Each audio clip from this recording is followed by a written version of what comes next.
የሚጠባበስ ነገር አወጣውኝና ተኝታ ነበር እሷ። ከዛ በዛው ዘይቱን ረሳሁት እኔ እሳት ላይ እሺ እንትን አለ ቦግ አለ ሲል ነደደ ማለት ነው ዘይቱ።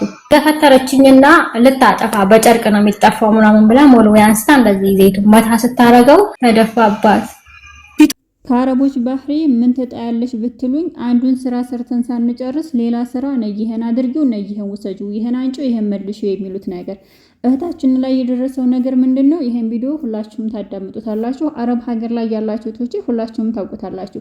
አረቦች ራሳቸው ቁጭ ብለው ሰራተኛን በሚያዙበት ሰዓት አንዱን ስራ ሳትጨርስ ከአንዱ ስራ ጭራሽ ዘይት ነገር ጥደን ልጆች ያሉበት ቤት እንደዚሁም ደግሞ ዘይት የሚባል ነገር ወይንም ቃዝ የሚባለው ነገር በጣም መጥፎ ነገር መሆኑን እያወቁ ከአንዱ ስራ ከዘነይ ከፎቅ ነው ውረጂ።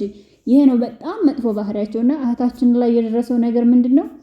ዘይት ጥዳለች ለልጆች ያንን ጠባብሳ ወደ ልጆች ይዛ ስትሄድ ዘይቱን አላጠፋችውም። የሷ ስህተት ደግሞ ይሄ ነው። ማንቻችንም ኩሽና እንሰራለን። ጠብሰን ከጨረስን ማድረግ ያለብን ምንድነው? ዘይትን ማጥፋት ነው። እሷ ግን ምንድነው ያደረገችው? ቁርሱን ሰራች፣ ብድግ አድርጋ ለልጆቹ ይዛ ትሄዳለች። መዳሟም ደግሞ አታቅም። ይሄን ብታቅም ራሱ አትረዳም፣ ግን ነግራትም ራሱ መሄድ ትችላለች። በአጋጣሚ ልጅቷ ዘይቱን ጥደዋለች። ከጣደችው በኋላ ጠባበሰች፣ ለልጆቹ ቁርሱን ይዛ ትሄዳለች። ከዛስ ምን ቢሆን ጥሩ ነው? በዛው በሄደችበት መዳሟ ሌላ ስራ ታዛታለች። ልጅቷም ደግሞ የጣደችውን ዘይት ትረሳለች። ዘይቱን ትረሳና ለ20 ደቂቃ ለ30 ደቂቃ መዳሟ ያዘዘቻትን ስራ እየሰራች ቆይታ ስትመጣ ዘይቱ ነዷለን ማለት ነው። የራሷም ህይወት አላስጨነቃትም። የራሷም መትረፍና መሞት አላሳሰባትም። ያሳሰባት ምንድነው? መዳሟ ሁላችንም የምናረገው ነው። አረቦች የሆነ ስንሰራ እንዳውብን አንፈልግም። የራሷ ህይወት መቃጠሉ ወይንም ደግሞ የሷ ፊት መቃጠሉ ሳይሆን ያስፈራት መዳሟ ያንን ዘይት አይታ እሷ ጋር ችግር እንዳይፈጠር ስራዋ እንዳይታባራት እንዳትጮህባት ነው። መዳሟ ሳሰማት ቀስ ብላ ሄዳ እሳቱን ማጥፋትና የነደደውን ዘይት ማብረር ነበር የነበረባት። ስለዚህ ሄደች፣ እሳቱን ስታጥፋው ዘይቱ ነደደ። ዘይቱ በሚነድበት ሰዓት መዳሟ ሄዳ ምን ተፈጠረ፣ ምን ሰርተሽ ነው፣ ምን አቃጥለሽ ነው ብላ ስትሄድ ዘይቱ እየነደደ ታገኘዋለች። መዳሟም ደግሞ ትገፈትራትና ወግቺ፣ ይሄ መጥፋት ያለበት በጨርቅ ነውና ጨርቅ ትጥልበታለች። ጨርቅ በጣለይበት ሰዓት አቶ ጨርቁ ይቃጠልና ሴትዮዋ ጋራ እንዳለ ሙሉ ሰውነቷን ያቃጥላታል ማለት ነው። በጣም ነው የሚያስፈራው። ከዛ ልጅቷን በድንጋጤ የብረረ ሄዳ አፈር አንጥታ አፈር ልታረግበት ስትል ሴትዮዋ ተቃጥላለች። የሴትዮዋ መቃጠል ሲያስደነግጣት እሷን መዲያ ስትጣድበት 2 እግሯን ያቃጥላታል። ሴትዮዋ በተጨቃጨቀችበት ሰዓት አረቡ ተነስቶ ባሏ ተነስቶ ያ ሴትዮዋ ባል ሴትዮዋን ወደ ሐኪም ቤት ይወስዳታል። እሷ ግን 2 እግሯም ተቃጥሎ ሐኪም ቤት አልሄደችም። አሁን ሴትዮዋ ከ3 ቀን በኋላ ወደ ቤት ትመለሳለች። ሙሉ ሰውነቷ ተቃጥሏል፣ ነፍሯል ነው እያለች ያለችው። ግን የእግሯ መቃጠል ሐኪም ቤት አለመሄዷ ሳያሳስባት እያሳሰባት ያለው መዳም ከሐኪም ቤት ስትመለስ እኔ ምን ታረገኛለች፣ እውነት እኔ ምን ታረገኛለች ነው የምትለው።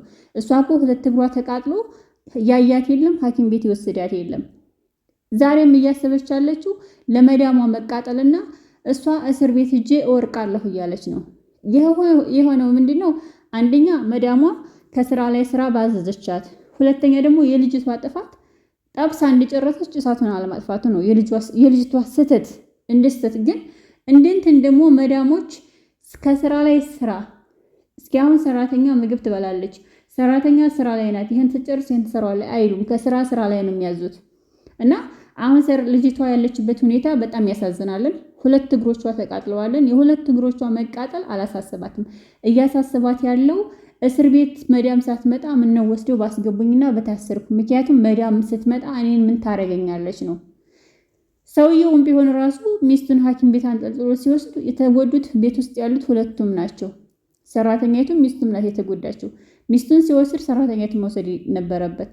አሁን እሷ 2 እግሮቿ ተቃጥለው እሳት አቃጥሏት 2 እግሯን እየጎተተች በዛው በህመሟ ላይ ደግሞ የመዳም ጭንቀት ላይ ናት አሁን ያለችበት። እና እኔ ልላችሁ የምፈልገው እህቶቼ፣ አብሶ ልጅ ይዘን የምንሰራ ሰዎች፣ ኮንትራት ቤት ያላችሁ እህቶቼ፣ ከውጭ ከሚሰሩትና ኮንትራት የሚሰሩት በጣም ልዩነት አለው።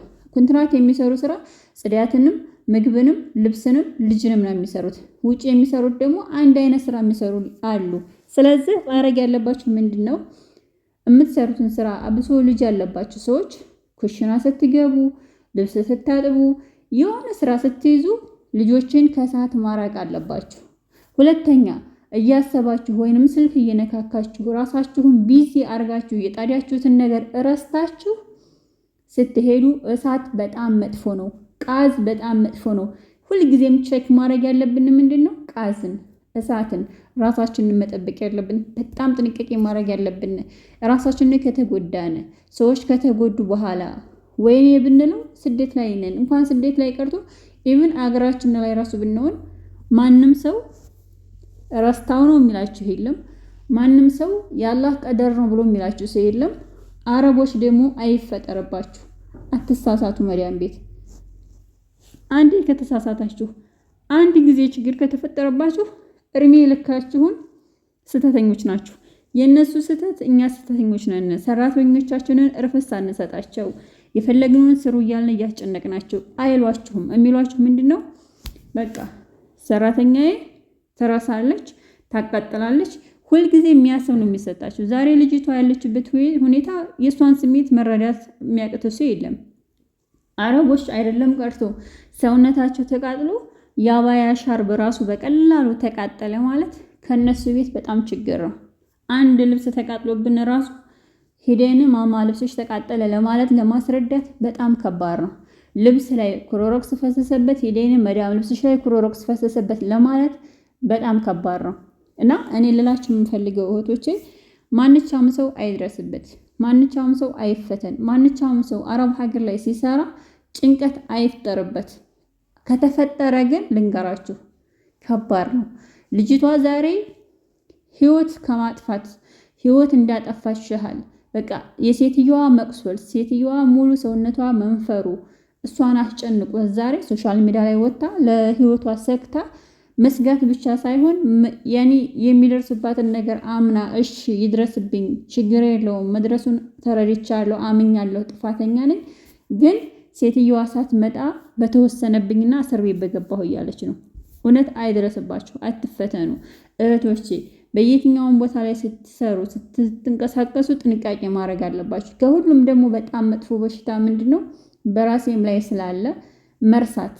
በእጄ የሆነ ነገር ይዤ አሁን ይዤዋለሁ ብዬ በትንሽ ደቂቃ ረሳዋለሁ። በትንሽ ሰከንድ ረስቼው የሆነ ነገር ይፈጠራል። እና እባካችሁ እህቶቼ ልነግራችሁ የምፈልገው ምንድነው? አረብ ሀገር ላይ ሆናችሁ ሰው ቤት ሆናችሁ በጣም መጥፎ አረቦች ቤት ውስጥ ሆናችሁ ራሳችሁን ዘንጋ የምትሉ እህቶቼ ጥንቃቄ አድርጉ። አላህ እንደዛ አይነት ነገር ይጠብቀን። በየትኛውም ቦታ ላይ ሆናችሁ የምትሰሩ እህቶቼ አላህ ከጭንቀት ከሐሳብ ፈረጃውን ቅርብ አድርጎላችሁ ሐሳባችሁን አሟልቶላችሁ ተሟልቶላችሁ በሰላም ለእናት ሀገራችሁ በሰላም ወደ ኢትዮጵያ የምትመለሱበትን ከዛ የበለጠ ደግሞ ራሳችሁ ጥንቃቄ ማድረግ ስላለባችሁ ራሳችሁ ላይ መስራት ያለባችሁን ነገር ስሩ። ሁለተኛ በጣም እኛን እየጎዳን ያለው አሁን ላይ የመጣ ስልክ ነው። እኛ በፊት አረብ ሀገር በወጣንበት ሰዓት ከሻፍ ስልክ እንኳን የለም። ስልክ የምንደውለው በወር አንድ ቀን በቤት ስልክ ነበረ። ዛሬ ግን የተለያዩ ሶሻል ሚዲያዎች ላይ ተጥደን ራሳችንን የምንሰራውን ረስተነው ችግር ሲፈጠርብን ቀጥ ብለን ወደ ሶሻል